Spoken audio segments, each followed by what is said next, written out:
You're hearing about the swatting, you know that I was. You're also hearing about Tim Walz wants to wrestle somebody or kick somebody's ass. All of that going on. We still have some very serious stuff going on when it comes to the judges that are making these ridiculous rulings from the bench, trying to stop the executive power as per the Article 2, allowance in the Constitution. To that end, let's get the Judiciary Committee chair from the U.S. House of Representatives, Representative Jim Jordan. Jim, how are you? Good to see you. You too, Joe. Good to be with you. I wanted to bring up the swatting. We just did a hit on Fox, then another one on Newsmax. Sorry. We've been talking about this for a solid week plus. And the obvious thing is they're going after conservatives that have some sort of traction. We're over the target somehow, Jim. It could be Ukraine, could be USAID, could be Doge. I'm not sure what it is. Just if you don't mind, tell my audience and tell me and my family who went through this, what are you guys willing to do on a congressional level to make these people stop doing this? Well, first of all, I'm sorry that it happened to you. That's just as wrong as it gets. Second, you're exactly right. I tell my colleagues all the time, if the left isn't attacking you, if they aren't coming after you, aren't saying something bad about you, you're not doing anything any good. Now, what this is, though, this is not within the First Amendment. This is wrong. And if we need to, we're looking at this. If there needs to be some kind of federal statute making this criminal, of course, so it should be criminal. I think it probably is. There's probably state statutes out of work. But if we need to do something federally, we're willing to do that. We've already done some legislation on the next subject, some federal legislation that we think makes sense to rein in these judges for issuing these injunctions. But if we need to do something on the swatting, we're certainly willing to do that. I know the DOJ is out there. Pam Bondi has commented on it. Christy Noma's commented from DHS, plus Dan Bongino and Kash Patel. I mean, all that's great, but this can't just be calling in a false police report. This, I believe, is attempted murder. I've got guns. I live in Texas. Had I walked out with a gun, the deputies would have killed me on the spot. So this has got to be attempted murder, I would think. Is there a domestic terrorism angle here, Jim, do you think? Well, there's certainly this is going on with the left with what they're doing to Elon Musk and the Teslas on fire and the Tesla dealerships. So there may be, and we know it's obviously politically driven. You're a well-known talk show host. I mean, the idea that they're coming after you, this is obviously politics, obviously politically driven. So I think there's that component as well. And we all know if this were reversed, oh my goodness, what the left would be saying if it was some conservatives who were doing this. But it's obviously the left coming after people who are making a difference. God bless you for making a difference. But you shouldn't have to go through this. No one should. I just don't talk about it much, but I know what we've had to do for security. I know what some of my colleagues have had to do, and it's just unfortunate we're in that situation. And again, our side doesn't do it. It's that side. I'm okay. You're okay with mixing up issues and talking it out, hashing out, even arguing. But at the end of the day, we're not sending people over to hopefully take your life, which doesn't make sense at 2 o'clock in the morning. Thank God I stay up very late. It's Representative Jim Jordan. Jim, if it gets to your committee or the Oversight Committee with Jamie Comer, I'm happy to come to D.C., sit in front of you guys and testify. We'd be happy to do something like that. Let's talk about this judge, this guy Boasberg. I've read Article 2. I know the separation of powers. I know the co-equal branches. This is a law, this act from 1798, the Alien Enemies Act, does not have to be incited only during war. The word "or" is in there. If there's an invasion of an enemy party, you can absolutely use it, like President Trump did. This law has been challenged for 200 plus years and has been found to be above reproach. Where does this guy get off telling the president you can't do what you're doing? No, I think he's wrong. I think you're right on the statute, the Alien Enemies Act. It talks about predatory incursion. Obviously, this is what this is. You got people coming here illegally from this gang. They're not they're not Boy Scouts. They're coming here to do bad things. I think he's on strong statutory ground. I think the president's on strong constitutional grounds. Article 2, Section 1, first sentence, executive power shall be vested in a president of the United States. That's clear. And then I think you just look at the judge's decision. It's stupid. This judge said, turn the plane around, bring back hardened criminals, gang members who came to this country illegally and did terrible things. Bring the bad guys back to America. That is stupid. That is just dumb. There's not a person with common sense who agrees with that. And you couple all that with the constitutional grounds, the statutory grounds that the president's, I think, on solid footing with. And finally, I would add to it, this is the same judge who was part of the FISA court proceedings back when the court gave warrants to spy on President Trump's campaign. Judge Boasberg was a part of that, using the dossier and everything else. When you put all that together, there's a reason we're tired of this judge's decisions and why we're going to start hearings next week on this entire process. House Judiciary Committee Chair, it's Representative Jim Jordan, District 4 Republican, great state of Ohio. We're heard in that district every single day. So when it comes to this bill that's come out of the committee, what would the bill do? Because by the law, I think the judge is wrong. How does the bill make him really, really realize that he's wrong? What does this bill do? The bill is larger. It doesn't focus on Judge Boasberg in particular. It focuses on all these injunctions where you will have a federal district court issue an injunction, and that'll apply nationwide. What the bill does, sponsored by Representative Issa, who is part of our committee, we passed this bill 2.5 weeks ago. Right. The bill says if a judge in Timbuktu, California, issues some injunction, or we say that only applies to the parties in the case in that respective jurisdiction. It doesn't apply nationwide. And then the other situation we describe in the bill is if you got a couple state attorney generals who are bringing an action, well, then there's an expedited review to a 3-judge panel, so you get an answer sooner and not just have one judge do it. So we think that is just good legislation, doing what we're supposed to do as a legislative body, looking at a way to correct a situation that has happened, I think, now 15 times already with President Trump. I think it was 13 times for the entire 8 years of President Obama. Wow. 15 times already in, 10 weeks of President Trump being in office. Jordan.house.gov. Go follow him on all the social media sites. It's Representative Jim Jordan. When you're talking about a judge like this, I know that Brandon Gill, friend of mine, I know that you like Brandon Gill, brand new representative out of Texas. Yeah. No, and he's awesome. He's bringing articles of impeachment. John Roberts, for some reason, the Chief Justice, has decided he would just chime in. And he says, well, the impeachment process isn't the right way. The appellate process is the right way. Well, he might be right. He might be wrong. But here's my problem. That means this guy Boasberg makes a stupid decision, as you said, very stupid, and he gets to stay on the bench, and there's really no recourse. Yeah. How do you rein in radicalized judges? We know that Chuck Schumer just now bragged in the last week that they pushed 235 radical progressive judges into seats to stop Trump. So how do you deal with them? Well, I think you can make the distinction if there's a pattern of political decisions by the judge. That is different than just bad decisions.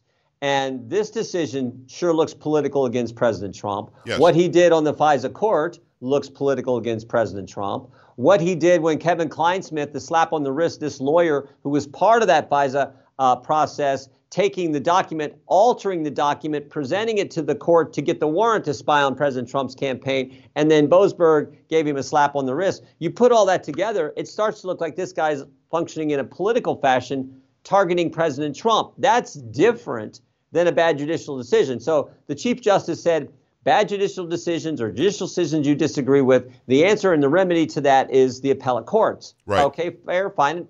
I get that. That's true. But this begins to look a little different, and that's why we're having hearings on this issue and the broader issue of these district courts doing injunctions, a bill we've already passed. Senator Hawley's introduced comparable legislation in the Senate. And the Speaker and the Majority Leader have indicated they want to bring Chairman Issa's bill to the floor next week and hopefully pass it as out of the House of Representatives. So we're trying to look at all that. That's how we're supposed legislatively, oversight, and frankly, maybe we should look at the appropriations process as we're thinking about the funding we provide for these courts. Maybe we should look at that as well. Those are the levers we have to exact change when we think judges are doing things they shouldn't be doing. So could you take the appropriation away from a specific district or a circuit court, and then that court doesn't exist anymore? How would that work? Everything's on the table, but I think we'd have to probably look at it in a broader sense. Gotcha. And frankly, these judges it's not just one. You've had the judge say, you can't hold back the USAID money. You got to send it out. You've had the judge say, oh no, those people you let go at the Department of I think it was at the IRS. They got to go back to work. I mean, it's like on and on it goes. Right. So I think you can look at all that. It is Representative Jim Jordan, House Judiciary Committee Chair. He does an amazing job. Jim, just a little bit on the USAID stuff and maybe even the IRS stuff. Again, Article 2 says that guy, that president, that person is the chief executive of the executive branch. Yeah. The IRS is in the executive branch. The DOE is in the executive branch. You've got USAID as an agency in the executive branch. I thought the process was, if we're finding waste, fraud, and abuse, you can impound that money back to the Treasury, and then you guys in the House can either reapportion it or maybe start paying down the debt with it. On what grounds are judges saying to him that he can't control what happens in these different branches, these different departments, not branches, departments in the executive? Yeah, they're saying it's been appropriated and it has to be spent. But it wasn't specifically appropriated to those things. No, you're exactly right. It's appropriated in a broader fashion, and then you got the people in the bureaucrats in the agency targeting for some of the dumb things that we've now seen Elon Musk identify. Right. So what we need to do is rescind it. So we should be, I'm for doing this every stinking week if we can, but a rescission package where we would outline, okay, this money, we want to rescind that money, and then it can come back to the Treasury, or it can then be, we could reappropriate for something worthwhile, like, our men and women in uniform who protect our nation. So yes. That's how it has to work. We need to get working on that rescission package as soon as possible and rescind some of these things. So we're working with, the Congress is working with Elon Musk and the Doge team on identifying the things he's identified, putting in a package, and then we need to rescind that money, rescind that spending so that we benefit the taxpayers and spend it on something appropriate, or apply it to the deficit and the huge debt we build up. Imagine that. It is District 4 Republican, great state of Ohio, Jim Jordan. Jim, is there any there when it comes to the auto pen situation? If he didn't know that they were using auto pen to sign pardons or to sign executive orders, if he literally did not know and wasn't aware, because we know that your friend Speaker Johnson, who I think is a fine speaker, he literally had a conversation with Joe Biden about shutting the terminals off for LNG in Louisiana. Right. And Biden said, I didn't shut them off. What are you talking about? And Johnson reports that, yes, sir, you did shut them off, and here's your signature. He said, no, I thought I was signing something that would just do research. I wouldn't shut off the... He didn't know he did it, Jim, according to Speaker Johnson. Is there anything there if they used the auto pen and Joe Biden didn't know it? I don't know that there's ever been a case on point about, an auto pen type signature. My gut says probably not. But I do think it underscores that, what we had in the last administration, particularly the last couple of years of that administration, was unfortunate for the country. And frankly, it wasn't something I relished at all, because I felt bad for the President Biden, and you felt bad for the American people that he was not just not mentally in a position that you should be if you're going to be leading the greatest country in the world and being a world leader. So is unfortunate. But I don't think there's anything there, but we'd have to do some research to find out if there's any cases on point. Jim, is there any truth to the rumor that you and Tim Walz are going to do some sort of a pay-per-view cage match? What is he? First of all, I'm not a wrestler, but I'm 6'1", 250. I could take him out. I'm not really sure. What do you think a guy like that thinks when he tells somebody in an interview, I could kick their ass? What is he thinking? I don't. Normally, people who say it are the last ones who can do it. That's just how it works. But I mean, whatever. He can say what he wants. The country understands that President. We saw that. We were at the NCAA wrestling tournament with President on Saturday night. We saw the support he got when he walked in. The ovation. It was unbelievable. Wrestling people, working class, middle class people, just love the toughness of President Trump. Love the fact that he has an athlete's mindset. He thinks like a winner. And then, of course, what Wyatt Hendrickson did in the heavyweight bout against. One of the toughest guys on the planet. Gable Stevens, Olympic champion. I mean, Wyatt Hendrickson could wrestle him 10 times and lose all of them, but he wasn't going to lose Saturday night. And I told the president, he won that match because you were there, because his commander-in-chief was sitting there in the audience, and this guy who went to the Air Force Academy and had one extra year, now wrestled at Oklahoma State, it was a special moment that it was great to have the president there to see it all with the wrestling world. I wanted to give a little levity. Before I let you go, two quick ones. First of all, the Biden-Harris FBI, were they literally spying on all of us when it came to our financial records? What's that all about? Well, we're very concerned. We had a whistleblower come forward and tell us what they did. The FBI requesting Bank of America send information, particularly relative to folks who had debit card, credit card purchases in the D.C. area on January 5th, 6th, and 7th of 2021. Wow. So that was scary stuff. So we're trying to further find out how broad that went. It's a night and day, Joe, working with Pam Bondi, Todd Blanche, Kash Patel, the people running our Justice Department now, versus what we had under the Biden administration and the Merrick Garland, Chris Wray days. Night and day, and we got good people over there who are doing what they're supposed to be doing in running our Justice Department. It is U.S. Representative Jim Jordan, House Judiciary Committee Chair. One last question, and I don't know if you're on the TikTok at all, but I'm on TikTok. I've got almost 1 million followers on TikTok. So there's a place for conservatism on TikTok if you do it right. And I go and I do lives almost every night where people get to come in, ask me questions, whatever. Yeah. The next time you speak to Jim Jordan, they always say, Are we going to see people in handcuffs? Jim, it's only 2 months into where you guys have complete control in the mandate, so I get it. I know that the process takes a while, but I remember how frustrated you were as we've spoken over the years. Same thing with Jamie Comer, that you couldn't really get anything done because of the Senate, because the president was somebody else. Will people actually be held accountable, do you think, at some point? In the end, I mean, all we can do is do the oversight, get the information, look for legislative remedies, and pass that information on.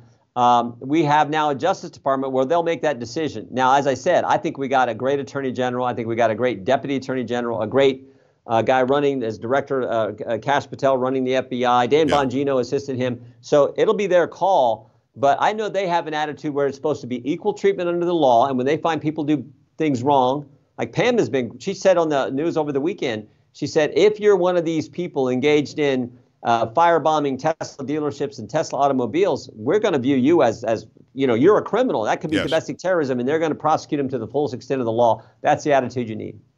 It's Jim Jordan, House Judiciary Committee Chair. I said last one, this really is. You've got the left coming out, Jasmine Crockett, Tim Walz, others, coming out and attacking an American company that is employing thousands of people. They're coming out against Elon Musk, who isn't taking a paycheck, and he's literally just trying to find waste, fraud, and abuse. I know they've got the free speech right, but some of what they're saying, like Jasmine Crockett yesterday or the day before, said we've got to take down Elon Musk on my birthday, March 29th. Jim, are those words inciting or not, do you think? Again, a court would have to decide that. The standard there is pretty clear. You know, they tried to say this about President Trump when he said peacefully and patriotically make your voices heard. You got to be kidding me. President Trump didn't do incitement whatsoever, but of course they ran a stinking January 6th committee and went after him and went after me and a whole host of folks. It was ridiculous. What I do know is let's embrace the First Amendment, but let's stop the fire bombings, the attacks. But we saw the left. We condemn violence every time it happened. Summer of 2020, we condemned it when it happened on January 6th. We condemn it when they attacked Tesla. We condemn it every time it happens. The left, unfortunately, doesn't. They, during the entire summer of 2020, said it was a mostly peaceful protest. While the guy on CNN was saying that, the building was on fire behind him, for goodness sake. So we're consistent. Unfortunately, they're not. But we should all just embrace the First Amendment, have robust debate, but no violence. Listen, I can't tell you how much I appreciate you jumping in and how busy you were today. Thank you for making time. It's House Judiciary Committee Chair Jim Jordan. We'll talk soon, Jim. Thank you. You bet. Take care. All right, brother. We're back after this. Stay right here.